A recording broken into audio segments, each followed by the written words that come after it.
Oke, selamat pagi semuanya. Hari ini, hari Selasa, kita masuk ke tema 1 ya. Masih di tema 1. Oke, sebelum kita mulai pembelajaran, hari ini kan kita tidak ada Google Meet ya. Jadi Miss Rani minta kalian harus perhatikan setiap video ini. Lalu kalian absen satu persatu di dalam setiap video yang Miss Rani kirim ini ya, supaya Miss tahu siapa saja yang sudah lihat video ini ya. Nah, sebelum kita mulai pembelajaran, kita mau berdoa terlebih dahulu ya, agar pembelajaran kita hari ini tidak ada halangan apapun dan kalian bisa mengerjakannya dengan baik nanti ya. Jadi sebelum kita memulai, mari kita berdoa. Berdoa dimulai. Oke, amin. Terima kasih. Oke, selanjutnya kita maju ke slide kedua. Oke, kita maju ke slide 2. Di sini Miss Rani mau mereview kembali materi satu minggu, bahkan materi yang kemarin yaitu di hari Senin.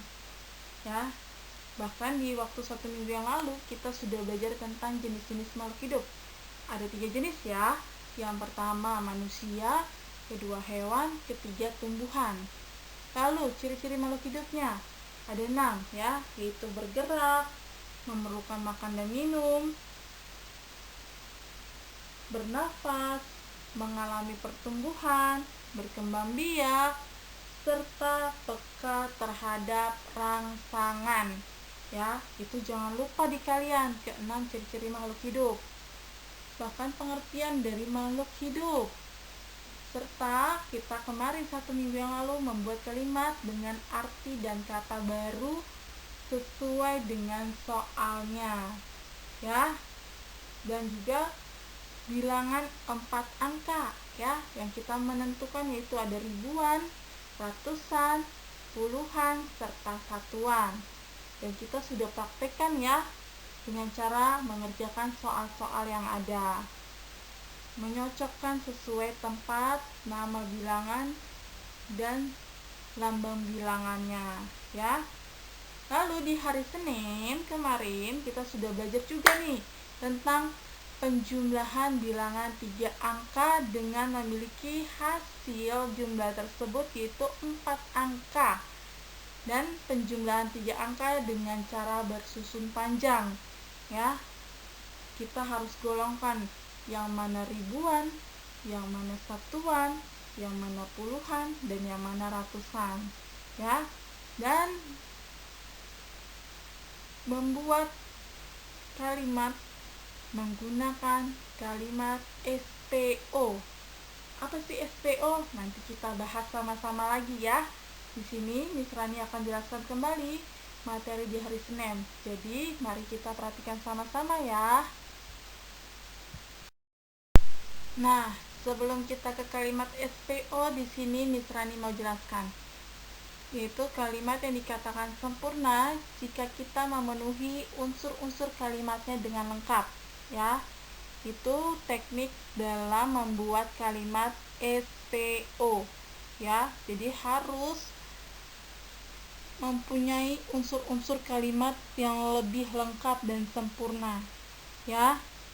Adapun unsur-unsurnya apa saja? Ada subjek, ada predikat, ada objek ya. SPO ya. Jadi untuk subjek yaitu sebagai unsur yang melakukan suatu tindakan atau yang biasa disebut dengan pelaku ya. Bisa itu nama orang, bisa juga nama benda ataupun hewan dan lain-lain ya. Lalu kedua, predikat atau biasa singkat P, yaitu unsur kata kerja. Banyak ya kata kerja, misalkan bernyanyi, menyapu, menari, memasak, dan lain-lain. Masih banyak ya. Nanti kalian bisalah untuk membuat kalimat menggunakan kata kerja ya. Lalu yang ketiga, objek atau biasa disingkat O, yaitu sebagai unsur yang dikenai kerja sebagai subjek atau yang biasa disebut sebagai pelengkap dari subjek dan predikat. Berarti hanya kalimat pelengkapnya saja. Contohnya nanti kita bisa lihat sama-sama ya. Jadi kalian harus perhatikan nih, subjek itu sebagai apa, predikat itu sebagai apa, dan objek itu gunanya untuk apa juga. Ya. Nah, ini dia contohnya. Ada 4 contoh nih Miss Rani buat. Yang pertama, adik mengemudikan sepeda. Tadi kita harus posisikan mana yang sebagai subjek, mana yang sebagai predikat, dan mana yang sebagai objek. Ingat ya, subjek tadi itu adalah sebagai pelaku atau nama orang. Ya, di sini menggunakan adik. Berarti adik itu posisinya sebagai subjek. Ya. Lalu mengemudikan. Nah, mengemudikan ini sebagai kata kerja atau yang disingkat sebagai P atau predikat. Dan terakhir sepeda. Nah, sepeda di sini sebagai objek ya, atau unsur yang dikenai kerja oleh subjek atau sebagai pelengkap dari si subjek dan predikat ya. Jadi kita sudah pisahkan sesuai golongannya, mana si subjek, mana predikat, dan mana objek. Begitupun contoh kedua, ketiga, dan keempat. Kalian bisa perhatikan dengan sesama ya. Harus sesuai ya, mana si subjek, mana predikat, dan mana objek. Baik contoh kedua, contoh ketiga, dan contoh keempat. Untuk contoh ketiga, kalian bisa perhatikan nih. Kucing menangkap serangga. Tadi sudah Miss Rani bilang, subjek itu contohnya bisa sebagai nama orang, nama benda, atau nama hewan. Ya, jadi tidak mesti itu nama orang. Jadi bisa bebas ya. Jadi di sini kucing sebagai si subjek, menangkap sebagai predikat, itu sebagai kata kerja. Kucingnya lagi ngapain nih? Entah berlari, entah menangkap, dan lain-lain. Ya. Lalu serangga di sini sebagai objek, sebagai si pelengkap dari si subjek dan predikat. Kucingnya menangkap apa? Entah itu menangkap ikan, entah itu menangkap serangga, dan lain-lain. Ya, di sini pasti kalian bisa untuk memahami setiap apa yang disampaikan, baik dari si subjek, baik dari predikat, bahkan dari objek. Bisa? Tolong diperhatikan dengan baik ya. Selanjutnya di slide kelima, yaitu pengertian dari kalimat efektif. Apa sih kalimat efektif itu? Nah, kalimat efektif itu adalah kalimat yang disusun berdasarkan kaidah-kaidah yang berlaku sehingga dapat dipahami dan dimengerti oleh orang lain. Ya, berarti yang bisa dipahami semua orang, bukan diri sendiri ya. Lalu, contoh dari suatu kalimat efektif itu seperti apa? Nanti akan disajikan dan ditampilkan di layar kalian. Tapi di sini kalian harus perhatikan dulu syarat-syaratnya untuk menggunakan kalimat efektif itu apa aja. Ya. Yang pertama, itu kalian harus mudah dipahami oleh pendengar dan pembacanya. Berarti kalian harus membuat kalimat yang bisa mudah dipahami semua orang, bukan pribadi ya, ataupun diri sendiri. Kedua, tidak menimbulkan kesalahan dalam menafsirkan maksud sang penulis. Berarti harus jelas ya, tidak perlu panjang lebar tapi tidak jelas ya. Dan yang ketiga, menyampaikan pemikiran penulis kepada pembaca dan pendengar yang tepat, dengan tepat ya. Berarti setiap kalimat itu selain bisa dipahami tapi juga bisa dimengerti ya, dimengerti oleh orang lain ya. Dan terakhir, sistematis dan tidak bertele-tele. Maksudnya di sini adalah singkat, padat, dan jelas ya. Inilah dari syarat-syarat kalimat efektif ya. Contohnya apa sih kalimat dari kalimat efektif? Nah, contohnya tadi tuh diambil dari si STO ya. Kalian membuat contohnya itu adik mengemudi sepeda. Adik itu sebagai subjek, predikat mengemudi, dan sepeda itu sebagai objek. Nah, kalian bisa perhatikan di sini tuh bisa dipahami orang lain juga, bahkan dimengerti oleh orang lain. Misalkan subjek itu sebagai pelaku, betul ya?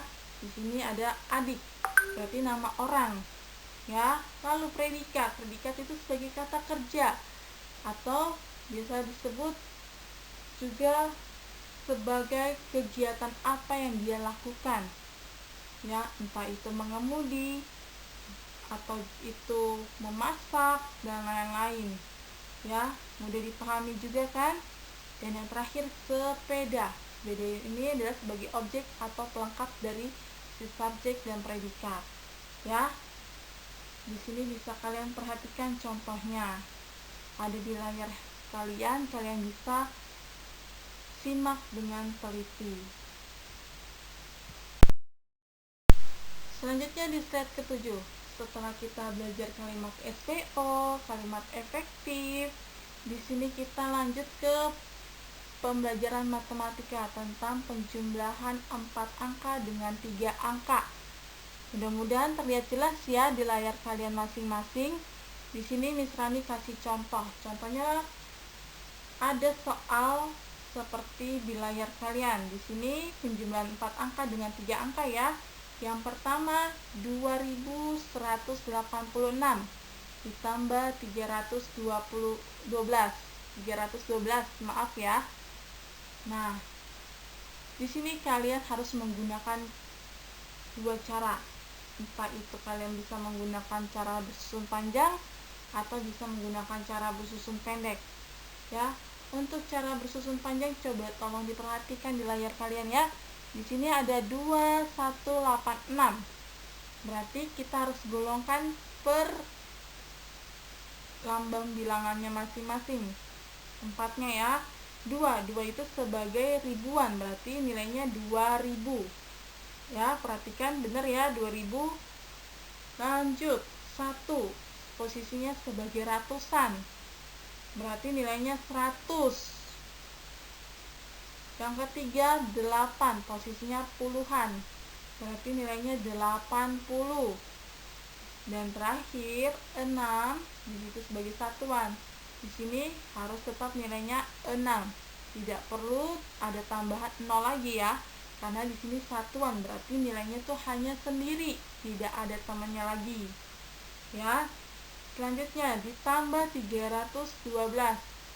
3 itu posisinya di ratusan, berarti kalian harus sesuaikan dengan ratusan ke ratusan.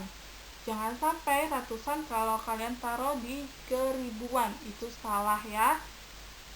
Yang benar harus sesuai dengan nama tempatnya masing-masing. Lanjut, 1 sebagai puluhan atau nilainya 10. Ya, disesuaikan ya, sesuai dengan puluhan. Dan terakhir 2 yaitu nilainya satuan.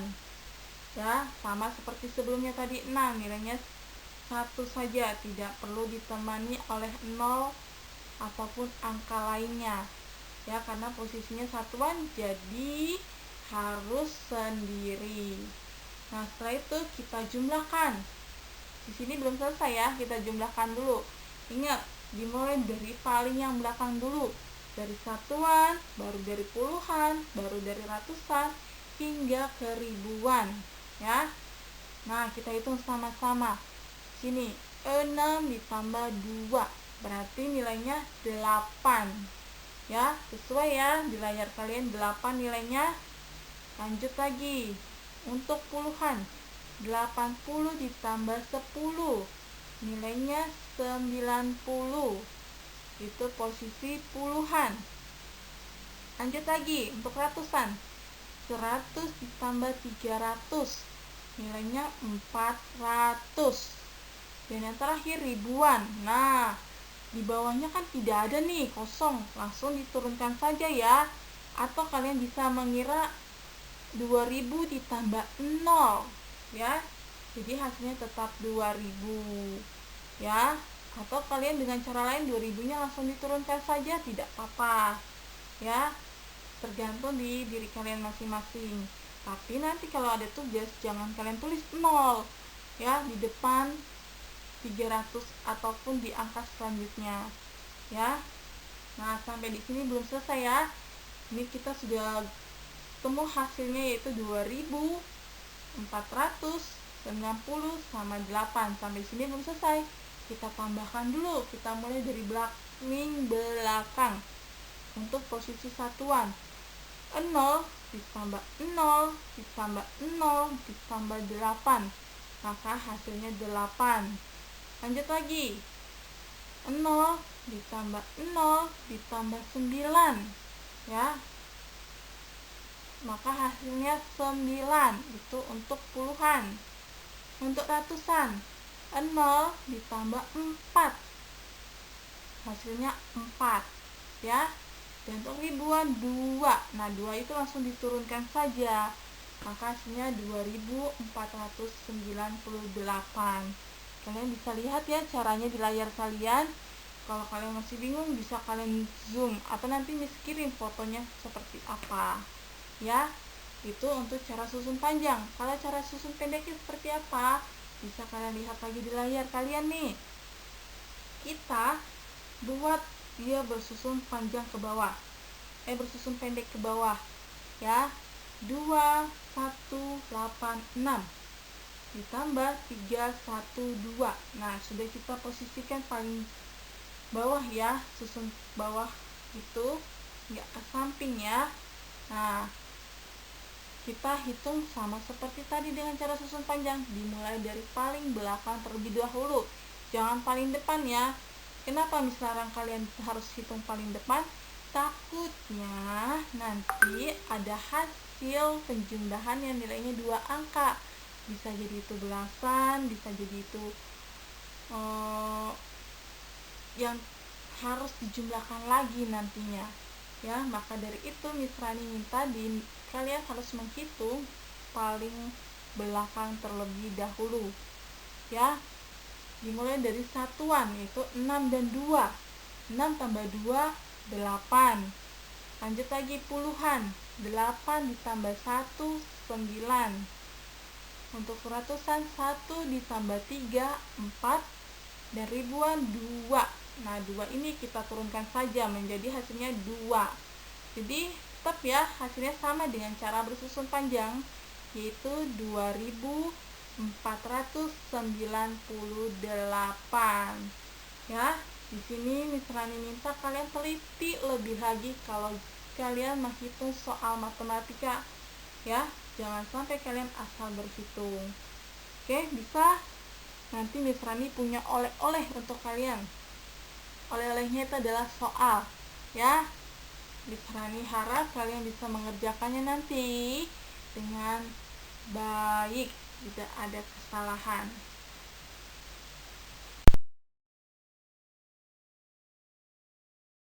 Oke, ini dia oleh-olehnya, yaitu tugas mandiri. Di sini Miss Rani punya 2 tugas yang harus kalian kerjakan. Berhubung kalian tidak ada Google Meet, dan ini pun kita hari ini hanya tematik saja, tidak ada pembelajaran lain, tidak ada agama, tidak ada bahasa Inggris, tidak ada bahasa Mandarin, dan tidak ada PJOK ya. Hari Selasa itu khususnya tematik. Jadi kalian ada waktu nih untuk bisa mengerjakan soal-soal yang telah Miss Rani kasih. Jadi Miss minta kalian harus kerjakan dengan baik ya. Kalau kalian bingung boleh WA Miss Rani ya. Miss Rani harus kalian yang kerjakan sendiri ya, tanpa dibantu mama papahnya di rumah. Oke, tugas mandiri yang pertama itu kalian harus kerjakan LKS halaman 14 di buku tugasmu ya. Untuk bagian ayo kerjakan halaman 14 kalian menggunakan cara susun pendek, dan bagian ayo berhitung masih di halaman 14 ya, menggunakan susun panjang ya. Dan itu dikumpulkan jam 12 siang nanti ya. Jadi ada kesempatan kalian langsung mengerjakan ya, tapi harus teliti. Jadi jam 12 siang itu sudah dikumpulkan semua tugas yang harus kalian kerjakan. Lalu untuk tugas mandiri yang kedua, yaitu evaluasi LKS halaman 19 dan 20 ya. Halaman 19 dan 20 itu harus kalian kerjakan di LKS paling lama jam 12.30 ya, 12.30 berarti setengah 1 ya. Jadi Miss Rani minta kalian kerjakan lalu kalian kumpulkan, nanti Miss Rani koreksi ya, nanti langsung Miss Rani nilai. Dan satu lagi, untuk yang tidak bisa mendengarkan pembelajaran hari ini, untuk tugasnya tolong sebagai ketua kelas tolong sampaikan ke temennya ya, atau nanti Miss Rani akan share di grup tugasnya apa. Tapi untuk absen tolong jangan lupa absen terlebih dahulu, dan tugas akan dikasih keringanan waktu ya sampai jam 8 malam ya. Jadi Miss Rani minta kalian harus fokus akan tugas kalian. Tapi yang berhalangan, entah itu karena handphonenya tidak ada, dipakai mama papa kalian bekerja, Miss tunggu sampai jam 8 malam ya. Jam 8 itu harus sudah dikerjakan, harus sudah dikumpulkan maksud Miss Rani ya. Bisa ya. Jadi Miss Rani minta kalian harus serius dalam mengerjakan soal tersebut. Oke, lebih teliti lagi ya. Sampai ketemu hari Rabu dan selamat mengerjakan.